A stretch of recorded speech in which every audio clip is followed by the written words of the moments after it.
నమస్కారం friends, welcome to education concepts. Friends, మనకి చూసుకుంటే ఎస్ఎస్సి అంటే స్టాఫ్ సెలక్షన్ కమిషన్. ఈ స్టాఫ్ సెలక్షన్ కమిషన్ నుండి మనకి 5,000 వరకు కంబైన్డ్ హయ్యర్ సెకండరీ లెవెల్ అంటే సిహెచ్ఎస్ఎల్లో మనకి డేటా ఎంట్రీ ఆపరేటర్లు, పోస్టల్ అసిస్టెంట్కి సంబంధించి, అదేవిధంగా మనకి లోయర్ డివిజనల్ క్లర్క్కి సంబంధించి పోస్టులకి నోటిఫికేషన్ అయితే రావడం జరిగింది. దీనికి సంబంధించి సిలబస్ అనేది ఏ విధంగా ఉంటుంది, సెలక్షన్ ప్రాసెస్ అనేది ఏ విధంగా ఉంటుందో ఈ వీడియోలో అయితే తెలియజేస్తాను. ఆల్రెడీ నోటిఫికేషన్కి సంబంధించిన డీటెయిల్స్ తెలియజేశాను. ఆ వీడియో అయితే చూస్తే ఈ పోస్టులకి ఎప్పటి నుంచి అప్లై చేసుకోవచ్చు, లాస్ట్ డేట్ అనేది ఎప్పుడు, అప్లికేషన్ ఫీజు ఎంత ఉంటుంది, ఏజ్ లిమిట్స్ ఎలా ఉంటాయి, వాటికి సంబంధించిన డీటెయిల్స్ అయితే తెలుస్తాయి.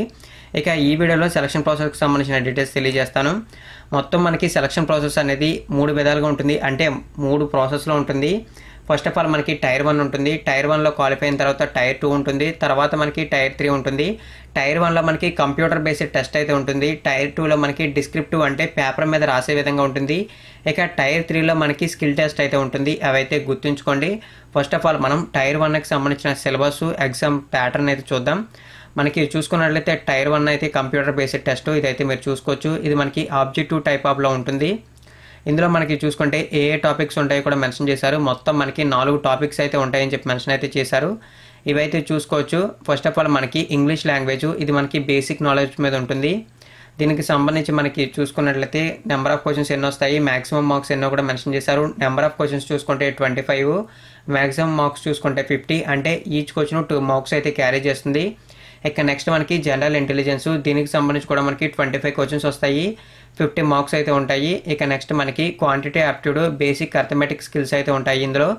దీనికి కూడా మనకి 25 క్వశ్చన్స్, 50 మార్క్స్ ఉంటాయి. ఇక ఫైనల్గా మనకి జనరల్ అవేర్నెస్, దీనికి సంబంధించి 25 క్వశ్చన్స్, 50 మార్క్స్ ఉంటాయి. టోటల్గా మనకి 100 క్వశ్చన్స్ ఉంటాయి. 200 మార్క్స్కి ఎగ్జామ్ అయితే జరుగుతుంది. అంటే ఒక్కొక్క క్వశ్చన్ 2 మార్క్స్ని అయితే క్యారీ చేస్తుంది. అదైతే గుర్తుంచుకోండి. మనకి ఎగ్జామ్ టైం చూసుకుంటే 60 మినిట్స్, అంటే 1 అవర్ టైం అయితే ఇస్తారు. అదేవిధంగా ఎవరైతే పర్సన్ విత్ డిసేబిలిటీ ఉంటారో వారికి సంబంధించి చూసుకుంటే మనకి 80 మినిట్స్ టైం వరకు అయితే ఇస్తారు. అదైతే గుర్తుంచుకోండి. ఈ విధంగా మనకి టైర్ 1 అయితే కంప్లీట్ అవుతుంది. మనకి నెగిటివ్ మార్కింగ్ అనేది కూడా వీటికైతే ఉంది. నెగిటివ్ మార్కింగ్ చూసుకుంటే 0.50 అనేది నెగిటివ్ మార్క్, అదైతే గుర్తుంచుకోండి. నెగిటివ్ మార్క్ని ఎలా క్యాలిక్యులేట్ చేస్తారంటే, ఫర్ ఎగ్జాంపుల్ మీరు 3 బిట్లకి ఆన్సర్ చేసినప్పుడు 2 బిట్లకి కరెక్ట్ ఆన్సర్ చేసి ఒక బిట్కి తప్పు ఆన్సర్ అయితే చేస్తే మీకు 1/2 మార్క్ మాత్రమే వస్తుంది. ఎందుకంటే మీకు రాంగ్ ఆన్సర్ చేసినందుకు ఈ 3 మార్కులు 1 మార్క్ రాదు. అదేవిధంగా 2 మార్క్స్ ఉంటాయి కదా, ఆ 2 మార్క్స్లో కూడా 0.50 మార్క్స్ అయితే కట్ చేస్తారు. అప్పుడు మీకు 1.50 మార్క్స్ మాత్రమే అవైలబుల్గా ఉంటాయి. ఇదే మనకి నెగిటివ్ మార్కింగ్, అదైతే గుర్తుంచుకోండి.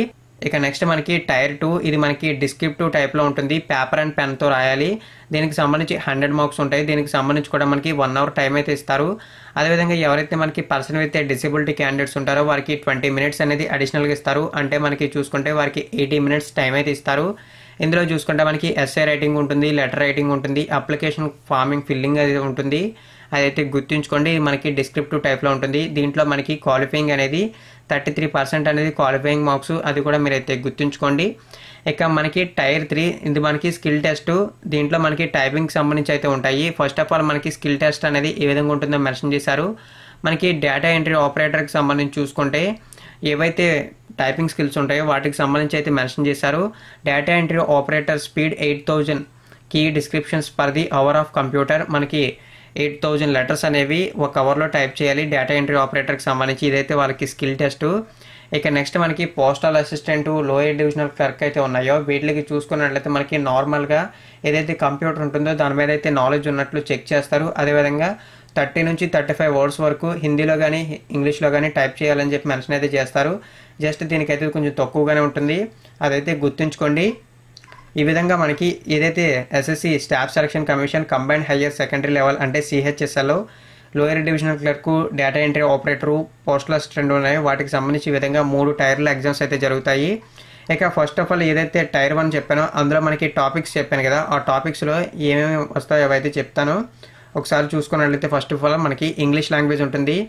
ఇందులో మనకి స్పాట్ ఆఫ్ ది ఎర్రర్, మనకి ఏదైతే ఒక స్పెల్లింగ్స్ ఇచ్చి అందులో మనకి ఏవైతే మిస్టేక్స్ ఉంటాయో స్పెల్ మిస్టేక్స్ వాటిని అయితే అండర్లైన్ చేయాలి. తర్వాత ఫిల్లింగ్ ది బ్లాంక్స్ అయితే ఇస్తారు. మనకి వర్డ్స్ చూసుకుంటే వాటిని ఫిల్ చేయమని చెప్పి ఇస్తారు. తర్వాత synonyms, antonyms, spellings, డిటిక్ట్స్, misspelled words, ఏదైతే మనకి వర్డ్స్ ఇచ్చి మధ్యలోని వర్డ్ అయితే మిస్ అవుతుందో వాటికి సంబంధించి అయితే ఇస్తారని చెప్పి మెన్షన్ చేశారు. ఇవైతే చూసుకోవచ్చు. మనకి active voice, passive voice, verbs, conversation into direct indirect speech, ఇవన్నీ ఉంటాయని చెప్పి మెన్షన్ చేశారు. ప్యాసేజెస్ ఉంటాయని, కాంప్రహెన్స్ ప్యాసేజ్ ఉంటుందని, వాటికి సంబంధించి క్వశ్చన్స్ అడుగుతారని చెప్పి మెన్షన్ చేశారు.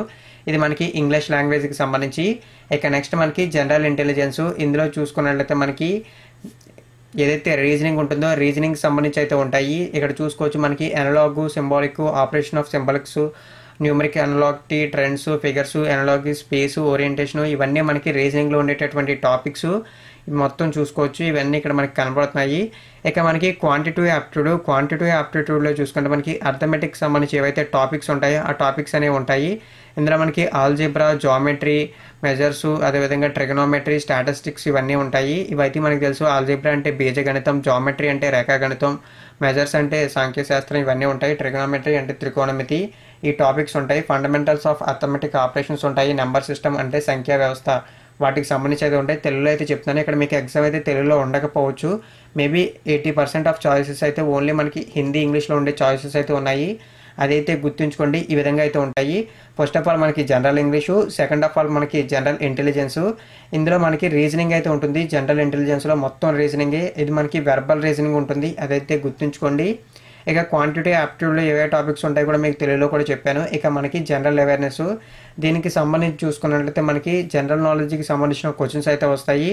ఇవన్నీ చూసుకోవచ్చు. మనకి కరెంట్ ఈవెంట్స్ ఏవైతే జరుగుతాయో అంటే కరెంట్ అఫైర్స్ ఏవైతే ఉంటాయో వాటికి సంబంధించి అడుగుతారు.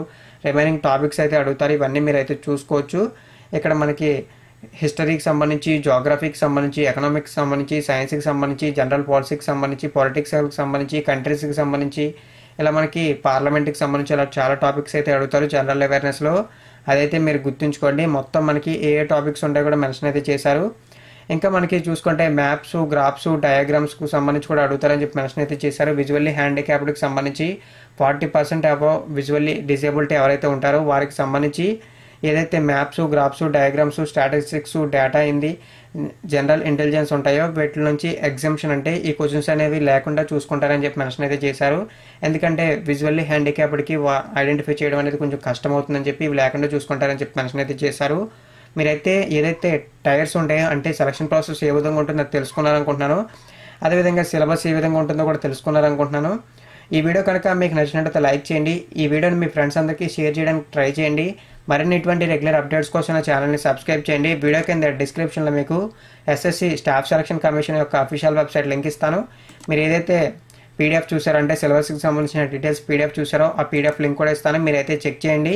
మరిన్ని ఇటువంటి రెగ్యులర్ అప్డేట్స్ కోసం నా ఛానల్ని సబ్స్క్రైబ్ చేయండి. ఇన్ఫర్మేషన్ ప్రతి ఒక్కరికి షేర్ చేయడం మాత్రం మర్చిపోకండి. థ్యాంక్ యూ ఫ్రెండ్స్, ఈ వీడియో వాచ్ చేసినందుకు.